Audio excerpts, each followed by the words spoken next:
ছোটোবেলা থেকেই শুক্রবারটা যেন ঈদের দিন, অনেক খুশির একটা দিন। কেননা আব্বু বাসায় থাকতো। এই দিনটা আমাদের পরিবারের সবার কাছে অনেক আনন্দের একটা দিন ছিল। আব্বু সরকারি চাকরিজীবী ছিলেন, তাই শুক্রবারই ছুটি হতো। আমরা সারা সপ্তাহ বসে থাকতাম যে শুক্রবার কবে আসবে।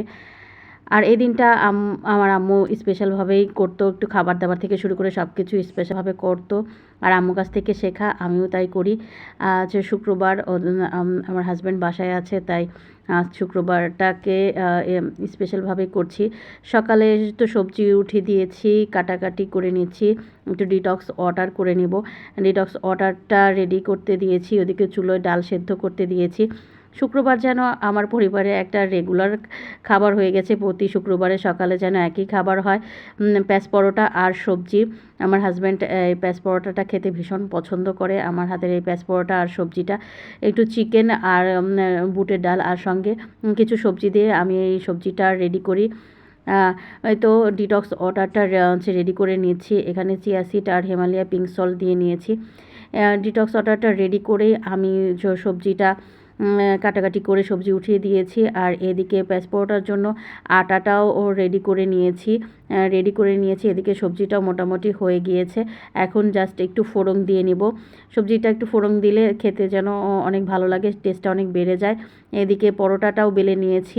পরোটা বেলা হয়ে গেছে, এখন সবজির পাশাপাশি পরোটাটাও ভেজে নিচ্ছি।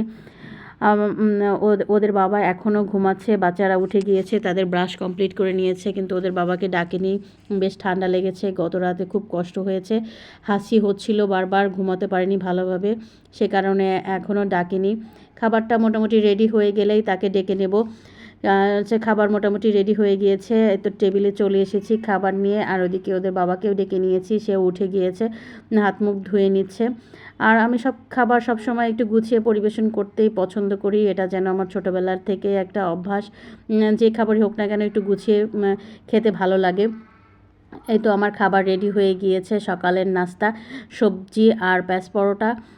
অনেকে লাচ্ছি পরোটা বলে, আমি প্যাঁচ পরোটাই বলি। খাবারটা শেষ করে একটু তুলসী চা করেছিলাম। ছাদ বাগান থেকে তুলসী পাতা এনে তুলসী চা করেছিলাম। ওর বাবার অনেক ঠান্ডা লেগেছে, আমারও মোটামুটি একটু ঠান্ডা লেগেছে। মশলা দিয়ে তুলসী চাটা খেলে বেশ উপকার হয়, ভালোই লাগে। আদা, গোলমরিচ, লবঙ্গ সঙ্গে তুলসী পাতা দিয়ে চাটা করে নিয়েছিলাম। চাটা খেয়ে নিয়ে বাচ্চাদের ড্রয়িং করতে দিয়েছি। আর আমি চলে এসেছি আমার গাছের পরিচর্যা করতে। শুক্রবারের দিনটা আমার গাছদের খুব খুশির দিন, আনন্দের দিন। কেননা এই দিন প্রতিদিনই তো ওদেরকে আমি যত্ন করি, পানি দেই, সব কিছুই করি, কিন্তু শুক্রবারে একটু ডিপ ক্লিন করি। তাদের যত মরা পাতা টাতা আছে সেগুলোকে কেটে বেছে ফেলে দিই। আর একদম এই গাছটা কেন যেন ভিতর থেকে মরে যাচ্ছে বুঝতে পারছি না। হয়তো জায়গা কম হয়ে গিয়েছে, অনেক চারা বের হয়েছে, এই জন্য পুরনো গাছগুলো হয়তো মরে যাচ্ছে। খুব তাড়াতাড়ি একে রিপোর্ট করতে হবে। আজ বেশি সময় দেব না গাছের পিছনে, কেননা আমার হাজব্যান্ড একটু অসুস্থ, তাকে সময় দিতে হবে, আর দুপুরে রান্নাটাও করতে হবে।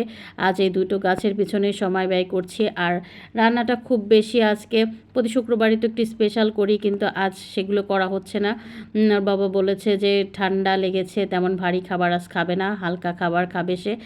তাই শুধু মাছ আর একটু পাতলা ডাল করে নিয়েছিলাম।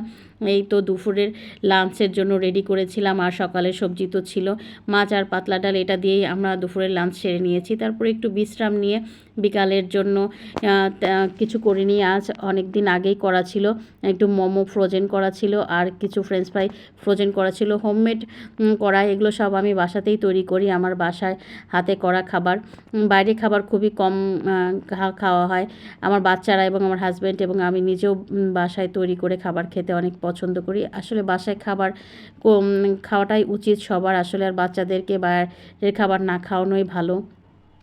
বিকালের নাস্তা হিসাবে আমরা এই তো মোমো আর চিকেন মোমো আর ফ্রেঞ্চ ফ্রাই সঙ্গে একটু ড্রিঙ্কস ছিল, সেগুলোই খেয়ে নিয়েছিলাম। কোকাকোলা ছিল, মোজো, কোকাকোলা না মোজো ছিল। এগুলো দিয়ে আমাদের সন্ধ্যার নাস্তাটা সেরে নিয়েছিলাম। আলহামদুলিল্লাহ, এই তো ছিল সকাল থেকে সন্ধ্যা পর্যন্ত আমার ব্লগের অংশ। অনেক ধন্যবাদ সবাইকে। আল্লাহ হাফেজ।